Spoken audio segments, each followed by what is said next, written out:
Es el método historicista, ¿no? Muy bien, mis queridos amigos. Puse grabar ahí para poder compartir después el repaso de la lección para otros amigos y otros hermanos. Muy bien. Entonces, mis queridos, cuando en la Reforma Protestante comenzaron a estudiar las profecías, Daniel 2, Daniel 7, Daniel 8, los reformadores protestantes, ellos llegaron a las conclusiones aplicando el método historicista, llegaron a algunas conclusiones interesantes. Estoy hablando del siglo VI, ¿no? Del siglo V, del siglo VI, ¿no? La iglesia adventista todavía no existía en aquel entonces, pero los reformadores protestantes ya llegaron a algunas conclusiones bien interesantes, ¿no? Y tal vez la interpretación más relevante es que ellos ya identificaron a la Iglesia Católica Romana como el poder que se muestra en Apocalipsis capítulo 13. O sea, estamos hablando de la bestia, ¿verdad? Del poder del Imperio Romano. Vamos a Pastor, un pedir que... momentito a la hermana Ligia López si nos puede ayudar cerrando su micrófono porque se está interrumpiendo, por favor, el estudio, pastor. Gracias, hermanita Ligia. A todos nos ayudan silenciando los micrófonos para que no haya tanta interferencia. Muchísimas gracias, mis hermanos. Más adelante vamos a permitir que abran el micrófono para poder hacer algún tipo de pregunta. Muy bien, mis queridos amigos, ¿no? Entonces, ya los reformadores protestantes ya identificaron a la Iglesia Católica como el cuerno pequeño. Ya lo identificaron, ¿verdad? Aún ahí.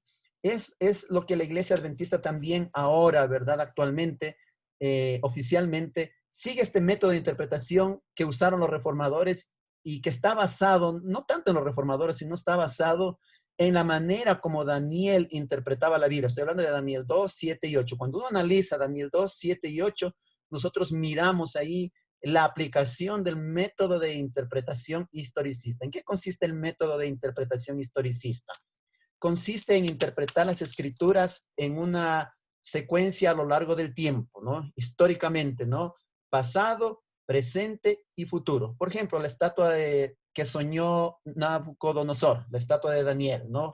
Él era la cabeza de oro, tú eres Babilonia, ¿no? Y nosotros sabemos que la estatua sigue bajando de manera secuencial, viene el pecho, los brazos, el vientre, las piernas y los dedos de los pies en la instauración del reino de Dios. Si vemos la secuencia a través de la historia, a través del tiempo, ¿verdad? Una secuencia cronológica, ¿no? En donde se aplica el cumplimiento profético en el pasado, en el presente. Hoy día nosotros estamos en los dedos de los pies, ¿verdad? Estamos en los dedos de los pies. Y en el futuro, la roca, ¿no? Que representa la venida del Señor Jesús, ¿no? Ese es el método historicista, ¿no? Igual aplicamos a Daniel 7, Daniel 8, la secuencia de las bestias, ¿verdad? El carnero y el macho cabrío de Daniel capítulo 8, Grecia, Medo-Persia y Grecia, el cuerno pequeño de Roma y la secuencia va, ¿no? Ese sería en resumen lo que es el método historicista de aplicación de la interpretación de la palabra de Dios, ¿no?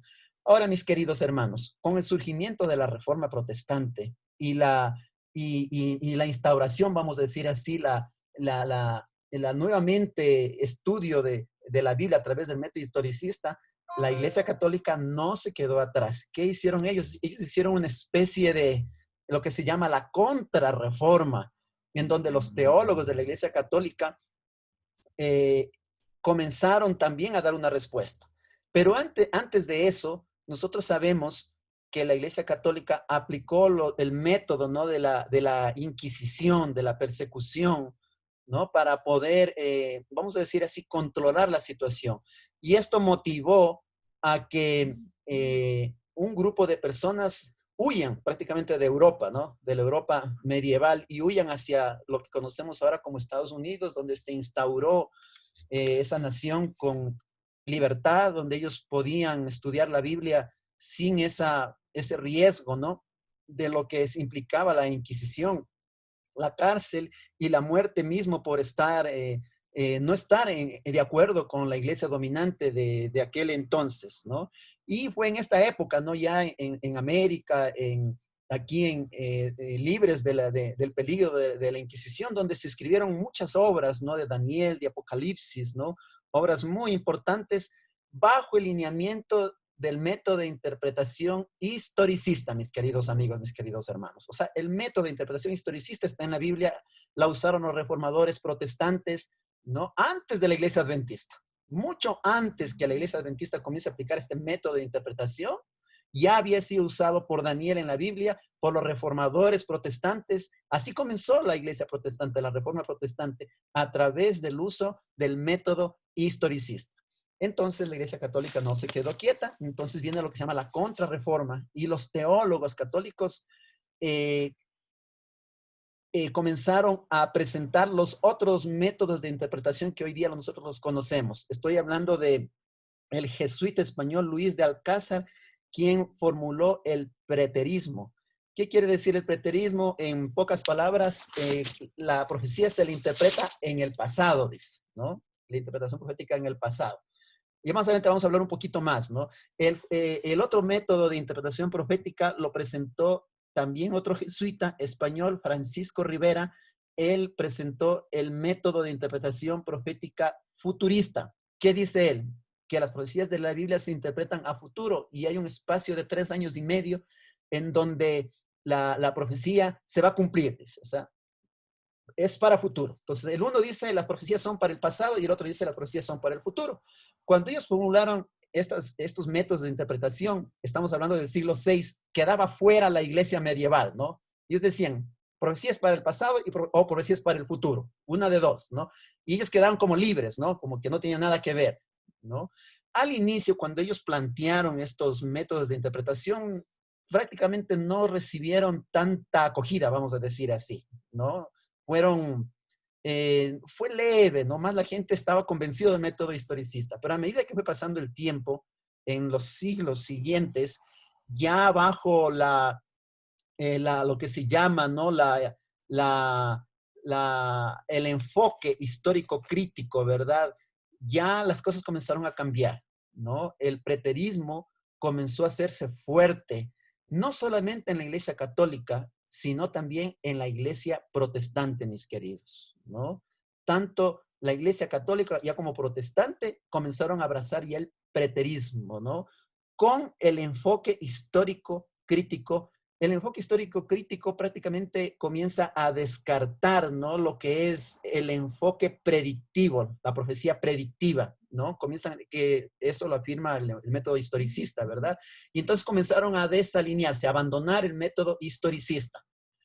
Actualmente, mis queridos, ¿no? La mayoría de las iglesias protestantes, como católica también, la iglesia católica, ellos usan en su mayoría el método de interpretación preterista.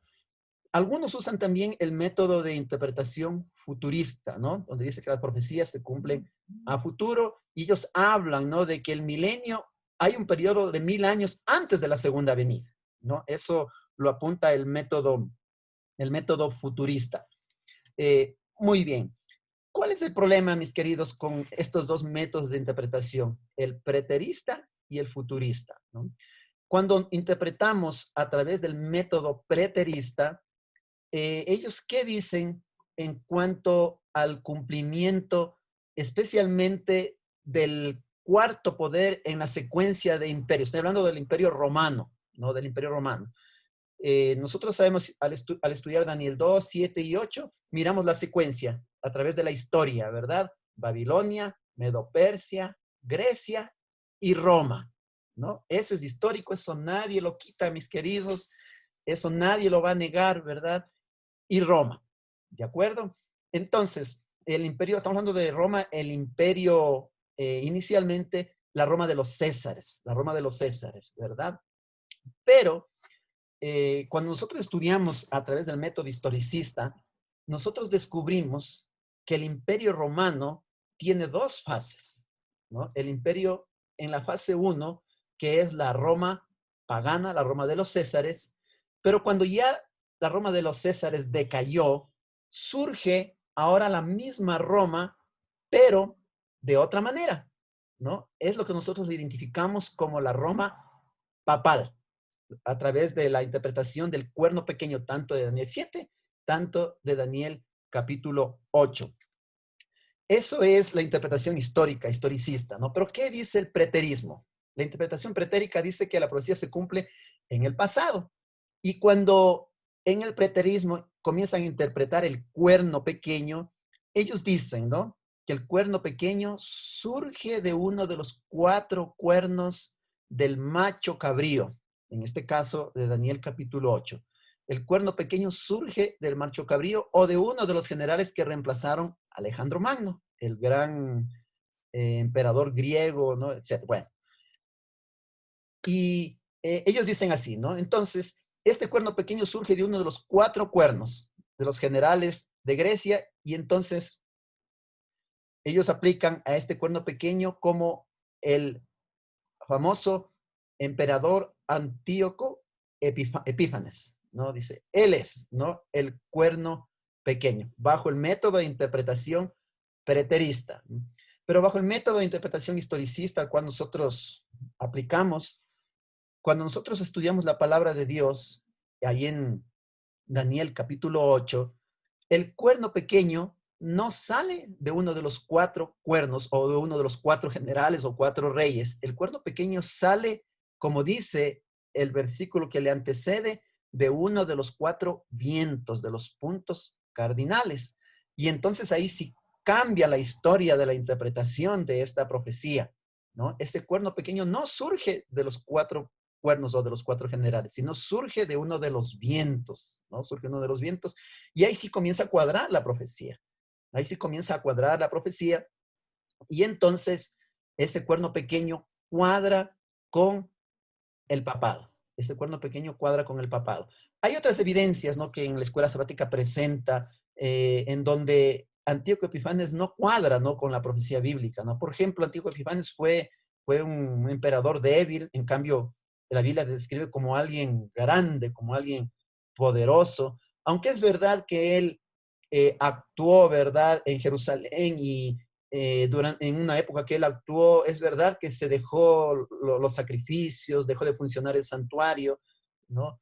Pero eso fue algo esporádico, ¿no? No fue algo fuerte, algo relevante, algo que marque la historia de una manera que se alinea a la profecía bíblica. Bueno, y hay una lista más de evidencias que hacen que no cuadre lo que es la interpretación preterista de Antíoco Epifanes como el cuerno pequeño. Hay otro asunto también muy importante que cuando nosotros vamos y aplicamos el método de interpretación historicista, nosotros también lo relacionamos con la interpretación de la profecía, ¿no? Día por año, día por año. Cuando nosotros interpretamos de manera literal, por ejemplo, los 42 meses, los 2300 días, tardes y mañanas, si lo interpretamos de manera literal, no cuadra en la profecía. Pero esto es un símbolo también, característica de la profecía, es un símbolo. Entonces los 2300 días se convierten en 2300 años y cuando nosotros cuadramos, ¿no? En el cronograma profético, cuadra de una manera perfecta, de una manera perfecta, ¿no? Pastor, Sí, ¿por hermano qué es que Carlitos. entonces el sistema protestante se adhirió con tanta fuerza, ya sea uno de los dos métodos, más al tema futurista en este caso, aunque en algunos casos utilizan también el preterismo, y igual la Iglesia Católica? ¿Cuál fue la razón entonces de que ellos se adhirieran tanto a estos dos conceptos y no al historicismo? ¿No? Ujú. Entonces, una de las razones fundamentales fue quitar la tensión cuando salieron estos dos jesuitas, Francisco Rivera y Juan del Cázar, a lanzar estos dos conceptos, fue quitar la tensión que los protestantes habían aplicado en la profecía con respecto a Roma y con respecto al papado. Entonces, la tensión profética era tan grande para ellos, eran los que hacían hegemonía política y religiosa en Europa y en la Edad Media. Por lo tanto, algo había que hacer en estructura profética para quitar la tensión sobre el sistema papal. Estos dos jesuitas lanzan, hombres muy inteligentes, lanzan estos conceptos y con el tiempo, usted lo dijo, se adhieren a los pensamientos religiosos del protestantismo, pero lo importante es que no hay una homogeneidad en el mundo protestante con respecto a uno de los dos casos, es decir, los dos casos son tomados por los dos lados y no toman el historicismo. Es algo interesante, ¿no? Eh, ¿Qué ha pasado entonces cuando el protestantismo tomó esos conceptos? Significa que dentro del protestantismo hay una confusión total en cuanto al método de interpretación bíblica con respecto a las profecías. Y es por eso que ellos mismos no concuerdan en ninguno de los aspectos cuando dan sus enseñanzas proféticas. Es Ujú. verdad, hermano Carlitos, Algo, ¿no? algo Sí, importante también es, mis hermanos, que, bueno, la Biblia se explica por sí sola, ¿no? Vemos claramente cómo en Números se dan los principios de que en profecía un día es un año, ¿no? Como dice aquí, conforme al número de los días, de los 40 días en que reconocisteis la tierra, dice, llevaráis vuestras iniquidades 40 años, un año por cada día y conoceréis mi castigo. Yo considero, mis hermanos, que como iglesia adventista tenemos que pedir la dirección de Dios, ¿no? Eh, la historia va verificando lo que la Biblia dice. Y esto es algo muy importante, que nosotros estudiemos la historia y estudiemos la palabra de Dios y podemos darnos cuenta en qué situación estamos viviendo y hacia dónde estamos yendo, gracias por el Espíritu Santo que dirige y alimenta las mentes para poder entender sus verdades, ¿no? Esto es algo muy importante porque lamentablemente hoy en día el mundo protestante, al no tener claro, ¿sí?, la historia, está confundido. Piensa que el anticristo va a surgir en el Medio Oriente, otros piensan que va a haber un rapto secreto, otros piensan que van a ser los ovnis los que vienen a salvar. Bueno, ¿por qué? Porque no se basan en la palabra de Dios y exclusivamente en el método historicista, que es el que nos va abriendo camino, ¿no? De una manera lineal, nos va explicando, ¿no? Lo que decía Carlitos, ¿no? Fue una estrategia de la iglesia papal, de la iglesia poderosa, para que, porque todo el mundo señalaba quién era el anticristo, tenía Martín Lutero claro, Calvino tenía muy claro, Wycliffe, todos los hombres de ciencia inclusive, tenían claro a quién se refería cuando la Biblia hablaba del cuerno pequeño. Entonces fue una estrategia para precisamente confundir, y de esa manera Satanás quería ganar supuestamente tiempo al tiempo cuando todo ya está escrito y sabemos que Cristo vendrá pronto. bien, yo estaba estudiando hoy día, esta mañana, ¿no? Y en la escuela sabática, y estaba pensando, ¿no? Actualmente, prácticamente la iglesia adventística es la única que está sosteniendo este método de interpretación historicista que sostenían los reformadores protestantes, ¿no? En sus inicios. Actualmente la mayoría de las iglesias protestantes se alinean o al preterismo o al futurismo. Entonces, yo estaba pensando, ¿no? Esa situación nos hace estar como en una condición media especial, donde todo el mundo está observando, como que nosotros somos los únicos que interpretamos así. Ahí viene que ver el ecumenismo también, ¿no? Y nosotros somos los únicos desalineados, vamos a decir así, ¿no? Entonces, Desalineados de fundamentalistas con la que nos están tratando ya. así, ¿no? ¿Verdad, no? De paso, ¿no? Nos van a comenzar, bueno, nosotros sabemos que tiene que pasar, así que no debemos preocuparnos. O sea, a veces uno se preocupa, dice, ahora sí, nos consideran fundamentalistas y ahí sí nos van a tratar como los talibanes, ¿no? Vamos a recibir el mismo trato. Pero ¿acaso eso no está profetizado? ¿Acaso eso no está profetizado? O sea, por un lado, como que da preocupación, ¿no? Pero por otro lado es el cumplimiento de la profecía y nosotros debemos prepararnos para eso. Claro, ¿no? Aquí tenemos que tener cuidado, tampoco tenemos que dar que hablar, tampoco tenemos que abiertamente acelerar, ¿verdad? Un ataque a la iglesia adventista. Debemos predicar, sí, pero debemos ser cuidadosos, pero tampoco ocultar la verdad. O sea, no se trata de ocultar la verdad, sino tener un tino, tener una estrategia, ¿verdad? Y saber llegar, ¿no? Claro, alguien dice, igual va a herir. No, sí, va a herir, igual vamos a estar en el ojo del huracán. Vamos a estar de ley en el ojo del huracán, mis queridos, ¿no? Pero que sea con un escrito que sea con transparencia, que sea con integridad, que sea con testimonio, mis queridos, ¿no? Y lo que nos va a esperar es lo mismo que le pasó a los grandes hijos de Dios profetas, ¿verdad?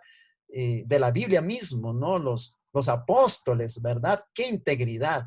Era un escrito está. ¿A quién voy a obedecer? ¿A Dios o a los hombres? ¿No? Y tenían esa habilidad de decirles, ¿no? En plena cárcel, ¿no? Cantar uno y decirles la verdad en la cara. Ustedes crucificaron al Señor Jesús. Ustedes lo mataron, pero no lo hacían en un sentido acusador, sino lo hacían, o sea, con una mirada de amor, con una mirada de ternura, pero al mismo tiempo era un llamado, ¿no? Y claro, ¿no? Eso hacía que ellos se mueran de las iras y querían como matarles y querían, bueno, y así comenzó la persecución. La persecución no fue por el Estado, la persecución inicial fue por la iglesia, vamos a decir así, ¿no?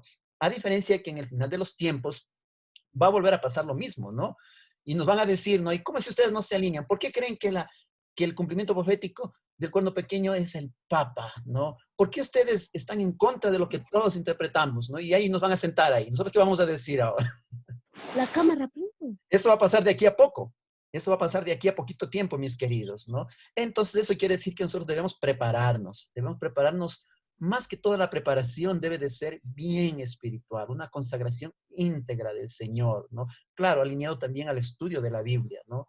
Pero necesitamos estar bien concentrados a tal punto, ¿no? De que si es que viene la crítica, nosotros estemos tranquilos. Si viene la cárcel, estemos tranquilos. Algunos tal vez vayan un poquito más allá, ¿no? Si viene una pena de muerte, etcétera, igual estemos tranquilos y confiando en Dios. Creo que uno de los puntos críticos va a ser, ¿no? Cuando no se pueda comprar ni vender, ¿no? Cuando nosotros tengamos que decidir entre el sello de Dios y la marca de la bestia. Eso se viene pronto, no parece que fuera lejos, mis hermanos, pero eso está muy cerca de ocurrir, en donde nosotros vamos a tener que decidir, ¿no? Entre el sello de Dios y la marca de la bestia. ¿Qué implica eso? ¿No? ¿Qué implica eso? ¿Comprar o vender? ¿No? Yo voy a comprar y resulta que no puedo comprar, no puedo tampoco vender, ¿no? Es como estar en el desierto, el pueblo de Israel, ¿no? No podían sembrar, estaban en el desierto, no había agua, ¿no? Y eso fue una prueba difícil para el pueblo de Israel, para el pueblo de Dios. Fue bien complicada, ¿no? Una prueba bien difícil, ¿no? Al cual Dios estuvo a la altura de ellos, ¿no? De igual manera, mis queridos, yo pienso que el día de hoy, ¿no? Cuando vengan a suceder estas cosas, Dios va a estar a la altura. Yo no sé qué va a hacer, ¿no? No sé si va a hacer caer maná, si va a mandar cuervos, eso es lo de menos, ¿no? Pero la pregunta es, ¿no? ¿Estamos nosotros preparados para lo pronto que se viene? Luego de que hemos estudiado en esta semana, ¿no? La profecía, nosotros miramos, ¿no? Que las iglesias protestantes han cambiado bastante en la actualidad. Ya lo mencionaron ahí el hermano Carlitos, el hermano Pablo, ¿no? ¿De qué manera la posición historicista a nosotros los adventistas nos ha protegido de los errores que enseña la Iglesia Católica y cómo se ha eliminado esa protección en la práctica? Aquí viene la pregunta, ¿no? ¿De qué manera la posición historicista los ha protegido de los errores que enseña la Iglesia Católica y cómo se ha eliminado esa protección en la práctica? Estamos hablando de las iglesias protestantes, ¿no? ¿Qué les parece esa pregunta? Yo considero que al tener el método historicista, el libro de Daniel y Apocalipsis cobra valor, cobra vigencia, ¿sí? Sobre todo ahora la gente dice el mundo post pandemia, ¿qué va a ser? ¿Qué va a suceder? Y si uno lee la Biblia y lee de manera especial el libro de Daniel y Apocalipsis, uno tiene claro qué es lo que va a suceder. En cambio, los otros métodos han hecho que pierda valor Daniel, que pierda valor Apocalipsis. Hay teólogos que sostienen que esos libros fue para la época antigua y que no tiene ninguna relevancia para ahora. Los preteristas, ¿no? Eso ya pasó, fue para ellos, fue para esa época y le han quitado total valor, ¿no? Pero cuando nosotros pedimos que el Espíritu Santo nos dirija, y veremos que en los libros de Daniel, Apocalipsis y toda la Biblia entera cobra mucha vigencia las cosas que están sucediendo. Ya. Ahora, Bueno, pastor, la alta crítica es la que ha introducido en el sistema de interpretación profética algunos errores. En este caso, Pablo está diciendo, con respecto al libro de Daniel, por ejemplo, yo he estudiado mucho sobre los críticos sobre el libro de Daniel y dicen que ellos dicen que este libro se escribió más o menos en el siglo II antes de Cristo. Si es que eso fuese cierto, entonces ya no sería historia, ¿no? Ya no sería profecía más bien el libro de Daniel, sino se convertiría en un evento histórico que ocurrió, pero ya no como profecía. Pero resulta que al estudiarlo detenidamente, la profecía del capítulo 2, que es el esqueleto de todas las profecías, nos muestra ahí una reseña predictiva de los eventos que van a ocurrir en el futuro, con señales específicas y cumpliendo con el capítulo 7 mucho más aún. El problema está en el capítulo 8, cuando hablan del cuerno pequeño. Entonces, aparentemente se rompe la armonía de la historia, de la profecía predictiva, entre las dos profecías del capítulo 2 y 7 con el 8. Cuando habla del cuerno pequeño, dicen, no, pues el cuerno pequeño, apliquemos a Antíoco Epífanes y ahí terminamos el asunto. No, y no solamente eso. Ahora apliquemos las 70 semanas de Daniel 9, que la última semana no cumpla el proceso predictivo consecutivo de la historia, sino que apliquémoslo al final. Entonces, mire esos métodos de estos genios de la alta crítica para confundir. Pero la iglesia adventista ha sido guiada por el Espíritu de Dios, ha sido guiada por el profeta que Dios levantó para este tiempo, ¿no es cierto?, para el último tiempo. Y gracias a eso nosotros tenemos coherencia en el estudio, tenemos aplicación en el estudio profético, en la explicación de la profecía y en el cumplimiento claro de la historia. Es decir, gracias a Dios, este pueblo tiene un concepto muy definido en cuanto a la historia precisamente 100% bíblica, sin considerar los métodos del preterismo y el futurismo con respecto a la alta crítica. Muchas Algo, gracias. algo importante, la Biblia se explica por sí sola. Cuando uno lee la Biblia y la historia, no tiene por dónde perderse, solito le explica hacia dónde vamos, ¿no? Y gracias a Dios que Dios levantó a este pueblo para el tiempo del fin, precisamente para levantar estas verdades que quisieron que se desaparezca en el tiempo Satanás, ¿no? Pero gracias a Dios hay un remanente que ha levantado esta bandera que es la pronta venida de Jesús a través de las profecías bíblicas. Muchas gracias, mis hermanos. El hermano Carlitos tocó un asunto muy importante, ¿no? La profecía mesiánica de la existencia y la muerte del Mesías está en pleno corazón del libro de Daniel. Es una garantía, ¿no? La presencia del Mesías a lo largo de la historia y la profecía del Mesías es una garantía precisamente de las profecías, no solo de Daniel, sino de toda la Biblia. Está marcada o garantizada con la sangre preciosa de Jesús. Yo estaba revisando un poquito, ¿no? Cómo interpretan los católicos la profecía de las 70 semanas y como que no le pueden dar tanta vuelta, mis queridos. Es bien interesante, ¿no? Porque está el Mesías, la presencia de Jesús marcó la historia de la humanidad, ¿no? Muy bien, mis queridos hermanos, mis queridos amigos, ¿no? ¿De qué manera nosotros podemos compartir el mensaje del Evangelio eterno incorporado al mensaje de los tres ángeles, ¿no? A toda nación, tribu, lengua y pueblo. ¿Cómo nosotros en la práctica podemos compartir, ¿no? El Evangelio eterno? Ahí va la pregunta.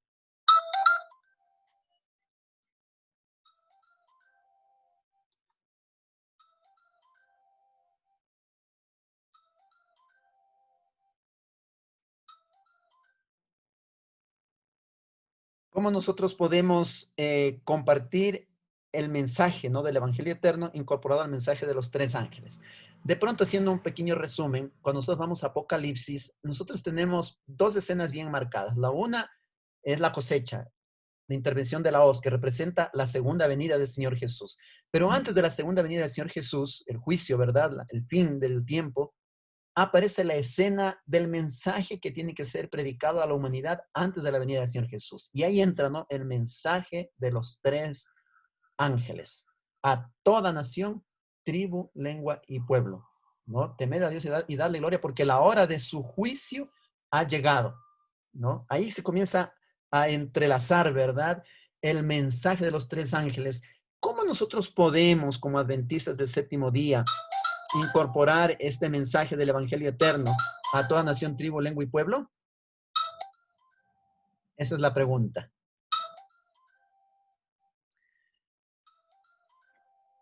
Coge vigencia. Prácticamente es el mismo Evangelio eterno desde la época de la creación hasta ahora.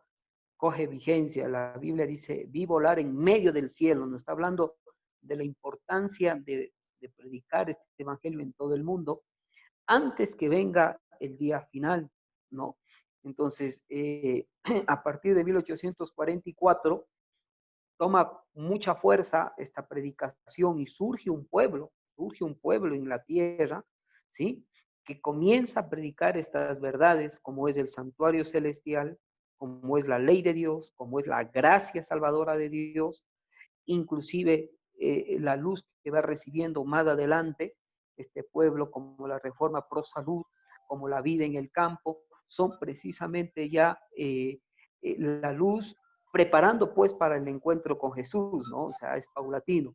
El mensaje de los tres ángeles es muy claro, ¿no? Dice, ha caído Babilonia, está hablando de que el sistema religioso de este mundo va a caer y nosotros tenemos que buscar a Jesús, que es la roca.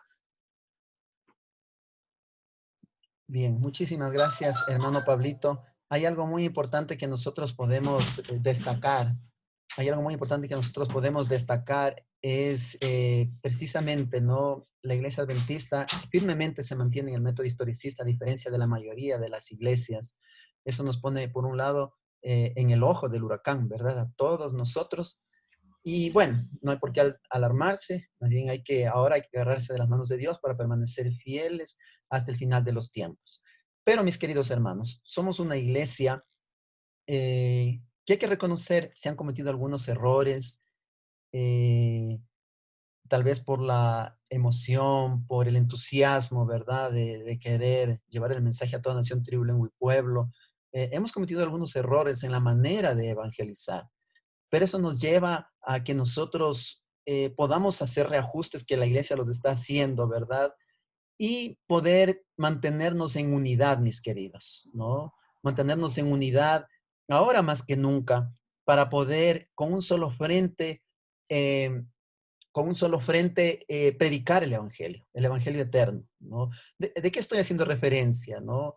La iglesia es debilitada, ¿no? Cuando nosotros mismos como que nos criticamos, ¿no? Cuando nosotros mismos como que eh, nos observamos, ¿verdad? Y como que ponemos en duda la existencia de la iglesia adventista, el ministerio profético, ¿verdad? Entonces debemos ser muy cuidadosos, ¿no? Y especialmente en esta época, ¿verdad? Hay muchos críticos de nuestra iglesia adventista, no solamente externos, sino también internos, ¿no? Y mucha gente se comienza a debilitar, ¿verdad? ¿No? Por el hecho mismo de la crítica, de la confusión, ¿no? Que muchas veces puede generar. Entonces, ¿qué nos puede ayudar a sostener, verdad, a mantener nosotros fieles y leales? Es el estudio de la palabra de Dios, no hay otra, ¿no? Cuando nosotros estamos estudiando la Biblia y cuando venga la crítica, tanto interna como externa, eso nos va a ayudar y nos va a sostener, mis queridos, ¿no? Para que nuestra fe, nuestra confianza en Dios no decaiga, ¿no?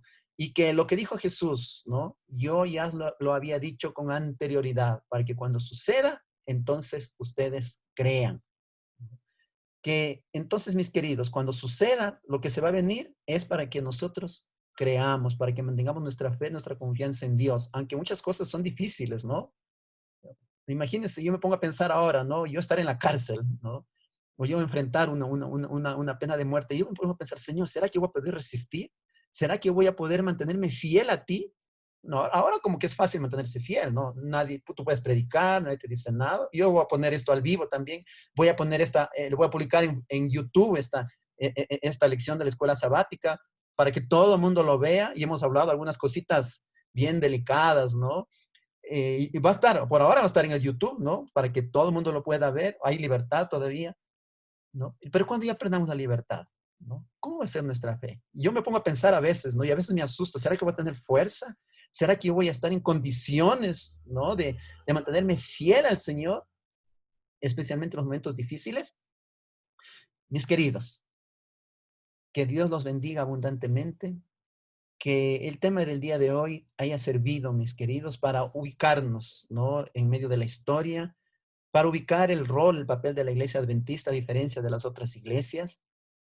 Y más que una iglesia, abrazar la palabra de Dios, el cumplimiento profético y tomar la decisión de prepararnos, especialmente espiritualmente, para poder permanecer fieles a Dios en el tiempo del fin.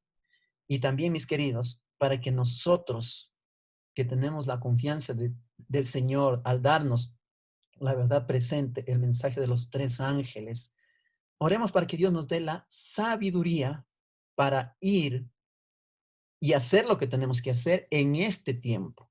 Claro, aquí hay que cuidarnos, ¿no? nosotros podemos predicar un mensaje demasiado abierto que acelere y bloquee la predicación a toda nación, tribu, lengua y pueblo. Pero tampoco tenemos que ir al otro extremo, ¿no? Ser demasiado permisivos, no predicar, ocultar la verdad, ¿verdad? Para no acelerar. Yo pienso que los dos extremos no son correctos. Demasiado abierto, demasiado así al punto, al grano, como decimos, a tal punto que acelere una persecución, o también muy pasivos para evitar la persecución, para evitar dar que hablar, o sea, y ocultar la verdad. O sea, ninguno de los dos extremos son buenos. Tenemos que decir la verdad de una manera clara, de una manera precisa, a la luz de la palabra de Dios, pero también tenemos que saberla decir. Tenemos que saberla decir, ¿no? Con Pastor, mucha prudencia, con mucho amor y con mucho cariño. Adelante, mis hermanos. tengo una pregunta. ¿Cómo podemos hacer, o sea, cuál sería una manera estratégica para poder predicar esta verdad a las personas que nos rodean? ¿Cómo podríamos hacer eso? Mira, la hermana Elena de Huay menciona una estrategia muy linda, mis hermanos. Inicialmente, ella habla, ¿no? De que la reforma pro salud es el brazo derecho del mensaje del tercer ángel. ¿Cuál es el mensaje del tercer ángel? Es la marca de la bestia y el sello de Dios. ¿Y qué tiene que ver la reforma pro salud con eso, hermanos? ¿Qué tiene que ver? Es el brazo derecho del mensaje del tercer ángel. O sea, tiene que ir acompañado, ¿no? El mensaje de la reforma pro salud. Y la hermana Juárez es sabia, ¿no? Porque la reforma pro salud es un tema ahora interdenominacional que llega a todas partes. Tú hablas de salud, rompe barreras, ¿no? Entonces nosotros debemos iniciar por ahí, como se dice, ¿no? Con plata y persona, con mi vida, con mi testimonio primero, con autoridad, ¿verdad? Y cualquiera te abre puertas para hablar de salud, de estilo de vida, de principios de salud. Eso es nuestro fuerte como iglesia, ¿verdad? Pero eso ya nos encamina. Primero nos gana, para gloria de Dios, nos gana la confianza de la gente, la admiración. Prepara el terreno ya para entrarnos ahora sí en lo que es las Sagradas Escrituras. El método de Cristo, Jesús hacía eso, ¿no? Se ganaba el cariño, la confianza de la gente y luego les decía, sígueme, pero después que las personas se comprometían con él, Jesús iniciaba un proceso de discipulado, mis hermanos, ¿no? Y ese es uno de los errores que hemos cometido como iglesia adventista, en nuestra emoción de predicar el evangelio, llegamos al sígueme, ¿verdad? Y como que ya le dejamos ahí para que la gente siga sola, no, y no, hermanos. Nuestro punto débil hasta el día de hoy es discipular personas, no solo bautizar, sino discipularlas, hermanos, prepararlas, ¿no? Fortalecerlas a las personas. El discipulado no es de un día para otro, el discipulado es un proceso. Es un proceso donde uno tiene que llorar con la persona, tiene que estar ahí con la persona, ¿no? Vamos a hablar más adelante sobre eso, ¿verdad? Pero la reforma pro salud es una herramienta, ¿no? Para iniciar, ¿verdad? Con la confianza el estudio de la Biblia, no de una manera clara y contundente como escrito está. Esto, uno no puede dar un estudio bíblico profético ya con una reunioncita, ya, y no, no es así. Primero tiene que haber cariño, confianza y tiempo para sentarse, ¿no? Y comenzar a estudiar a luz de la Biblia, Daniel 2, despacio, como escrito está, bien bonito, Daniel 7, con un cronograma, con un dibujito, con una ilustración, ¿verdad? Despacio, con la historia, Daniel 8, con un diagrama precioso, hermanos, Daniel 9, y boom, ¿no? Con la garantía del Mesías, de la cruz, de la sangre preciosa, hermanos, o sea, echarse para atrás es no quererse, o sea, rechazar el mensaje es ya no querer aceptarlo el mensaje, ¿no? No sé si pude responder la pregunta. Sí, sí, pastor, gracias. Bien, mis queridos hermanos, si no hay más preguntas, vamos a terminar para poder continuar con nuestros estudios de la escuela sabática en nuestras casas, en nuestros hogares, en nuestras unidades de acción, en nuestros grupos pequeños. Bien, entonces vamos a terminar con una oración. Veo que está conectado hermanito José, por favor, ¿puede dirigirnos en oración?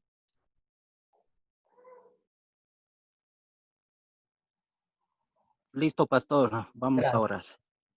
Oramos. Querido y amoroso Dios que estás en los cielos, Señor, en este momento te agradecemos, Señor, por la oportunidad de que nos permite, Señor, estudiar este maravilloso pasaje bíblico, Señor, donde nos habla esta escuela sabática, Señor, que es importante, Señor, la historia en la Biblia, Señor, para que nosotros podamos saber de dónde venimos y hacia dónde vamos, Señor. Permite, Padre, que todos y cada uno de nosotros podamos compartir compartir este maravilloso, sin antes, Señor, pedirte que en nosotros se desarrolle, Señor, ese método maravilloso que es de Cristo Jesús, Señor. Bendice, Señor, a todos mis hermanos, a los que quizás ya en este momento van a prepararse para dirigirse a la iglesia, Señor. Bendice, llévalos con bien, Padre. Son favores que te estamos pidiendo, Padre, en esta mañana, en el nombre de Jesús. Amén, Señor. Amén. Amén. Que Dios les bendiga, mis queridos amigos, mis queridos hermanos, que tengan un feliz sábado y disfrutemos de la programación del día de hoy. Amén. Feliz sábado. Amén. Amén. Nos Feliz vemos. sábado. Feliz